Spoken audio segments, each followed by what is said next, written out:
नमस्ते, आदाब, सत श्री अकाल। मैं आपका होस्ट अफरोज कुरैशी और आप देख रहे हैं प्रगति न्यूज सबसे आगे। तेलुगुदेशम पार्टी के जराये ने बताया कि सदर एन चंद्रबाबू नायडू के 9 जून को आंध्र प्रदेश के नए चीफ मिनिस्टर के तौर पर हलफ लेने का इम्कान है। टीडीपी के ज़ाहिर क़यादत इत्तेहाद 175 में से 158 असम्बली हलकों में वाज़ेह बरतरी के साथ ज़बरदस्त जीत की तरफ गामज़न है। नायडू एक बार फिर असम्बली हलकों की बागडोर संभालने के लिए बिल्कुल तैयार है। चंद्रबाबू नायडू चौथी बार वज़ीर आला के ओहदे का हलफ उठाएंगे। इन्होंने 1995 से 2004 तक मुत्तहिदा आंध्र प्रदेश के चीफ मिनिस्टर की हैसियत से खिदमात अंजाम दी है। टीडीपी सरबराह 2014 में तकसीम के बाद रियासत आंध्र प्रदेश के पहले वज़ीर आला भी बने।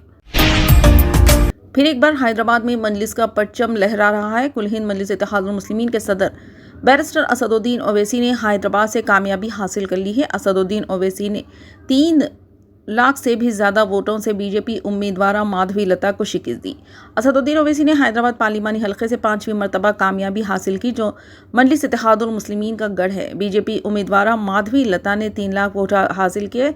गुज़िश्ता इंतखाबात में असदुद्दीन ओवैसी ने 2004, 2009, 2014 और 2019 में हैदराबाद एमपी की हैसियत से कामयाबी हासिल की थी।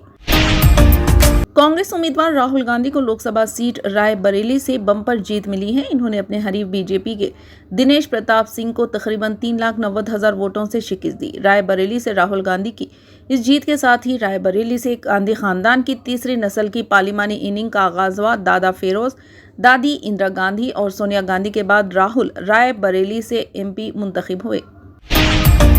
मगरबी बंगाल में 29 से ज़ायद सीटों पर बरतरी हासिल करने के बाद ममता बनर्जी ने कालीघाट में प्रेस कॉन्फ्रेंस से खिताब करते हुए कहा कि इन नताइज से साबित हो गया कि मोदी की साख खत्म हो चुकी है और उन्हें फौरी तौर पर इस्तीफा दे देना चाहिए। ममता बनर्जी ने कहा, आप मरकजी एजेंसियों को कंट्रोल कर सकते हैं मगर इंडिया इत्तेहाद को नहीं कर सकते। मुल्क के अवाम ने पैगाम दे दिया है कि बीजेपी की नफरत की सियासत काम नहीं करेगी। इन्होंने कहा कि उद्धव ठाकरे और शरद पवार के खिलाफ बीजेपी की तमाम कोशिशें नाकाम हो चुकी है। लोकसभा निशिस्तों में कांग्रेस 8 और बीजेपी ने 8 और मजलिस ने 1 निशिस्त पर कामयाबी हासिल कर ली। इस इंतखाबात में बीआरएस पार्टी का बुरा हाल हो चुका है। बीआरएस ने 17 हलकों में मुकाबला किया लेकिन सिर्फ 2 हलकों में दूसरे नंबर पर रही। इस इंतखाबात के बाद लोकसभा में बीआरएस की नुमाइंदगी खत्म हो चुकी है। गुज़िश्ता इंतखाबात में बीआरएस के 9 अरकान पार्लियामेंट ने कामयाबी हासिल की थी।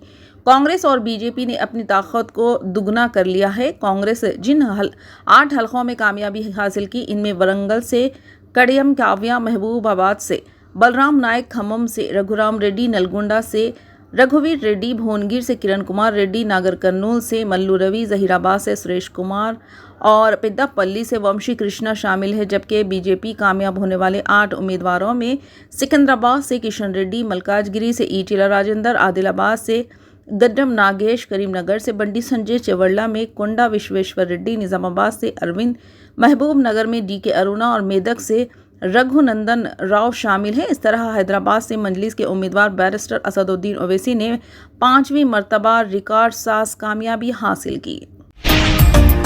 साबिक हिंदुस्तानी क्रिकेटर यूसुफ पठान ने पहली बार 2024 में लोकसभा का इलेक्शन लड़ने उतरे और पहली बार में ही जीत दर्ज की। तृणमूल कांग्रेस सीट से इलेक्शन लड़ते हुए इन्होंने 64,084 वोटों के बड़े फर्क से कामयाबी हासिल की। वो तजुर्बेकार कांग्रेस लीडर उधीर रंजन चौधरी को शिकस्त देने में कामयाब हुए। वहीं भारतीय जनता पार्टी बीजेपी के डॉक्टर निर्मल कुमार साहा तीसरे नंबर पर रहे। उधीर रंजन 1999 से बहरामपुर सीट से एमपी थे लेकिन इस बार यूसुफ पठान बहरामपुर सीट से जीत गए। इलेक्शन कमीशन ऑफ इंडिया के मुताबिक यूसुफ पठान को 4,23,451 वोट मिले, जबकि दूसरे नंबर पर रहने वाले कांग्रेस लीडर उधीर रंजन चौधरी की हिमायत में 3,59,367 लोगों ने वोट डाले। भारतीय जनता पार्टी के निर्मल कुमार को 3,23,685 वोट मिले।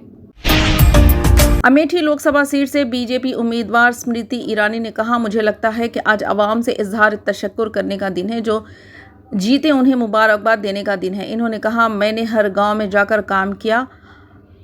हार या जीत के बावजूद मैं लोगों से जुड़ी और मेरी ज़िंदगी का बहुत बड़ा एजाज़ है। उत्तर प्रदेश की अमेठी लोकसभा सीट पर मुकाबला बेहद दिलचस्प रहा। गांधी खानदान की रिवायती सीट पर इस बार कांग्रेस ने जीत दर्ज की है। कांग्रेस के एल शर्मा ने बीजेपी की स्मृति ईरानी को शिकस्त दी।